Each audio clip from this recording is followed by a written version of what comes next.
The global political landscape is once again in turmoil.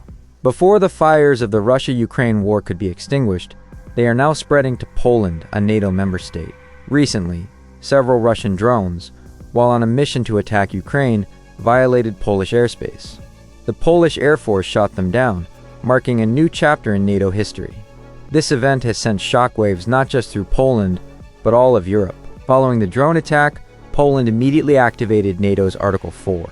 According to this article, when a member state feels its security is threatened, an emergency meeting is held with all NATO allies.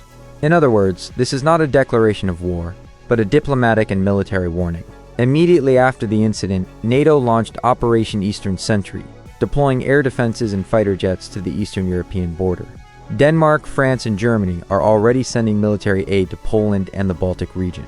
Radar systems, missile defense installations, and troops are being reinforced in the border areas. This makes it clear that while NATO does not want war, it is ready to defend Poland at any cost. Now the question is, did Russia intentionally attack Poland, or was it an accident? Russia claims the drones were sent to target Ukraine and mistakenly entered Poland. However, Poland believes this was not just a mistake, but a deliberate Russian act to intimidate Europe. If NATO can prove this was a deliberate attack, Article 5 will be activated. This means that if one member state is attacked, the entire NATO alliance must go to war.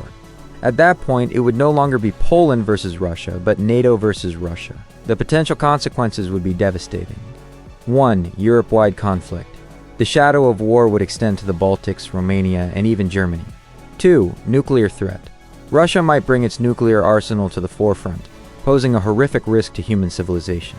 3. Global economy would falter. The prices of fuel, wheat, oil, and gas will become extremely volatile.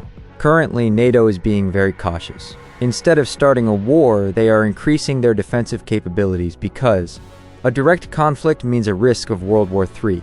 NATO member countries are not yet ready to bear the costs of a war. The people of Europe also want peace, not a new war.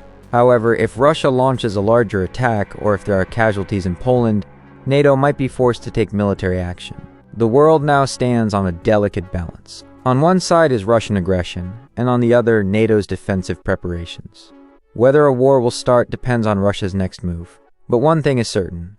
With tensions escalating in Poland and Europe, the world is heading toward a new period of instability. Friends, what do you think?